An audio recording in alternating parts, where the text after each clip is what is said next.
live as we wait for the new Pope to show.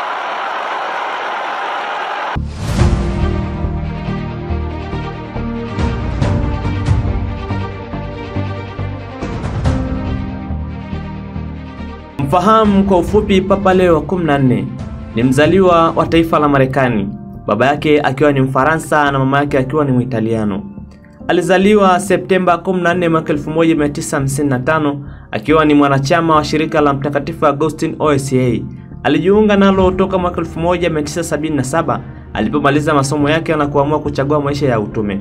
Papa huyu amefanya kazi Peru kwa muda mrefu sana, akiwa paroko na mwalimu wa seminari kati ya mwaka 1985 na mwaka 1986 na baadaye kuwa askofu katika jimbo la Chiclayo huko Peru. Anakuwa papa wa kwanza kutoka nchini Marekani, lakini pia anakuwa askofu mkuu wa Vatican na papa wa 267 baada ya kifo cha Papa Francis.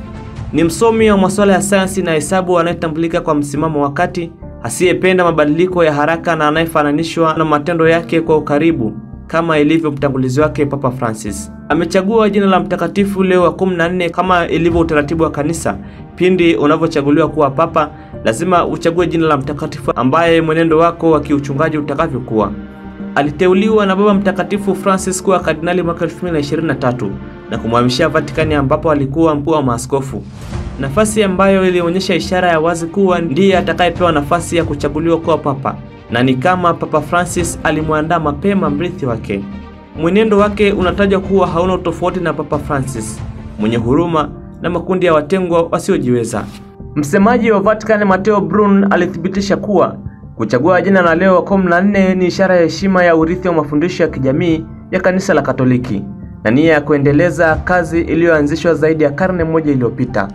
Kwa kifupi, Papa Leo wa 14 si tu jina la papa mpya, lakini pia ni tamko la mwelekeo wa uongozi wake, kanisa lililo karibu na maskini, linalotetea haki na linalojibu kwa ujasiri changamoto za kijamii na kiuchumi za karne ya 21. Hii ni Bugabo TV.